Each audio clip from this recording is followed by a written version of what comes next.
Well, a couple things you can do. One thing, I would increase my cash allocation. A lot of people hate cash. They're like, it doesn't have any yield. Why would I do that? I'm missing out on, whatever, Bitcoin or stocks or whatever. Cash is extremely valuable. Number one, it performs very well in disinflation and deflation. Deflation, it could be even with a very low nominal yield, it can have a much higher real yield in a world where prices are going down.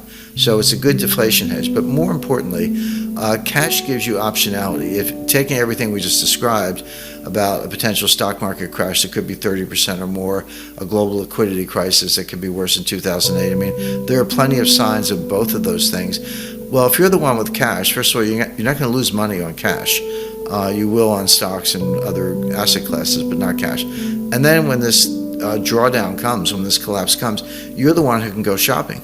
You can go out in the wreckage and say, oh, well, here's a good company. It's down 90%. I'll buy some of that. By the way, the person with the most cash in the world is Warren Buffett. Berkshire Hathaway has over $130 billion of cash. Now, why do they have that? The answer is Buffett sees the same thing I see, the same thing we're talking about right now, which is in a highly uncertain world with a lot of vulnerabilities, and that's exactly what we're describing, that come home to roost, and that's how I see 2023. Cash will preserve wealth and then give you the opportunity to pick up bargains.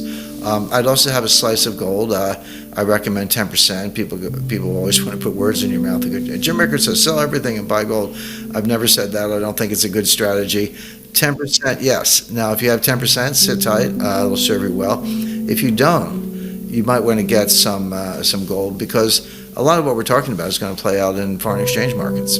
Eventually, no, it'll be around for a while, and it might, outperform some of the other cryptos. But I'm struck by the fact that I go back to the Gertrude-Stein theory. There's no there. And what's interesting about the last 5 years, and by the way, I say things like this, Danielle, and people go, oh, Jim Rickards, he's a dinosaur, he doesn't understand technology. It's nonsense. I read, Satoshi Nakamoto's paper within months of its coming out. I've been in gold, Bitcoin debates since 2010. I actually know a lot about it, which kind of brings me to my point, which is with nothing in the center, they replicated the entire structure of Wall Street. So you have exchanges, custodians, futures, options, settlement, clearance, lending, yields, etc. This whole Wall Street infrastructure, financial infrastructure, around nothing. Tesla stock, for example, maybe you like Tesla, maybe you don't. That's an individual choice. But at least they make cars. There's a real car there. And even intangibles, insurance companies provide services. There's something there. In crypto, there's nothing there. But they've replicated this infrastructure. And so a lot of the wealth that's been generated in crypto is because you own a crypto exchange, or you own a lender set. Now, that's all imploding. It's kind of a replay of 2008, except instead of, Bear Stearns, Lehman Brothers, Fannie Mae, Freddie Mac, and, Morgan Stanley was hanging by a thread. It's, FTX most prominently, but Genesis is kind of considering bankruptcy, et cetera. So all that is collapsing. So Bitcoin's not an exchange. It's not part of that infrastructure. It's just a coin. The best analogy I've been able to come up with, Danielle, I have a lot more to say about it coming out of communications theory, but it's like a casino chip. If I walk into a casino, put my money on the roulette table, and the croupier gives me chips, I can gamble them, I can play with them, I can make money or lose money. But when I leave, I go to the cashier and get my dollars back and walk out. If I take the chips outside the casino, they're worthless. I can't pay for dinner with casino chips.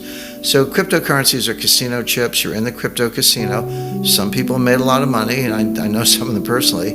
A lot of people have lost a lot of money. More have lost than made money, which is how casinos work, by the way.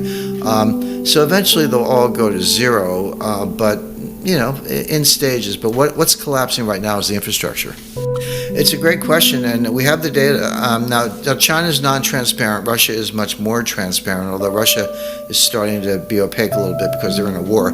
But you can see the inflection point is 2010. So from 1970 to 2010, it's a long stretch, 40 years, central banks were net sellers. It didn't mean everybody sold everything, but Switzerland's down 1,000 tons, U.S. was down 1,000 tons after losing 11,000 tons between 1950 and 1970. It was down. 2010 was the year that central banks became net buyers. Now, it doesn't mean every central bank was buying gold.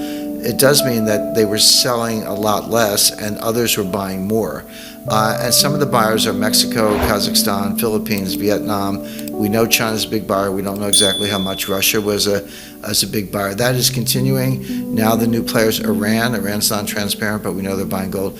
Turkey is buying a lot of gold. Japan had a bunch of gold all along. They never told anybody about. Literally in 1 month, their reserves went from 600 tons to 900 tons. Well, you know the market. You can't buy 300 tons in a month, not one country or one order. But they had it all along, but they decided to reveal it and put it on their balance sheet. So Americans don't seem to like gold. I'm not sure Canadians feel much differently or others around the world, but central banks sure do, and I think that tells you something. They're preparing for what we're talking about, which is a world where the dollar as a reserve currency will not be deposed overnight. But as a payment currency, there's a difference between a reserve currency and a payment currency. Anything can be a payment currency. If I want to pay you with baseball cards and bottle caps and you're okay with that, then it's a currency.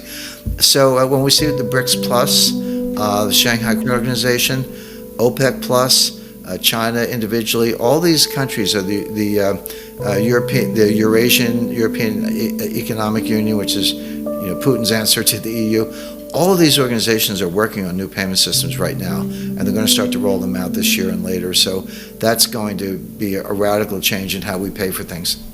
Yeah, it took 30 years for sterling to be run off the road. It started in 1914, and with World War I, was completed in 1944 with Bretton Woods. So that the dollar did displace sterling, but it took 30 years.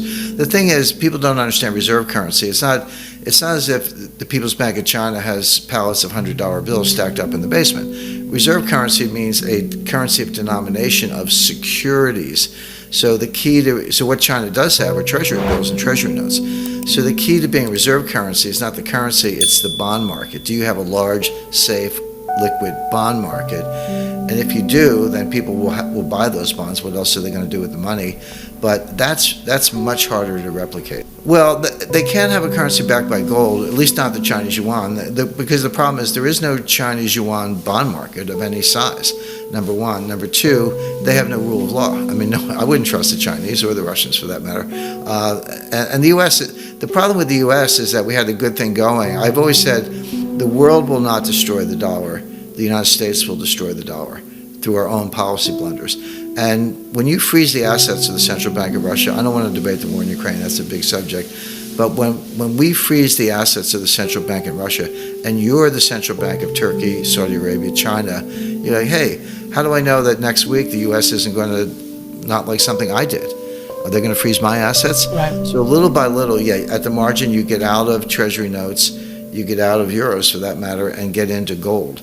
So there is this displacement effect going on, and it wouldn't surprise me to see China announce a big bump, maybe 500 tons or more in their gold reserve. I would say they already have it, they just haven't announced it.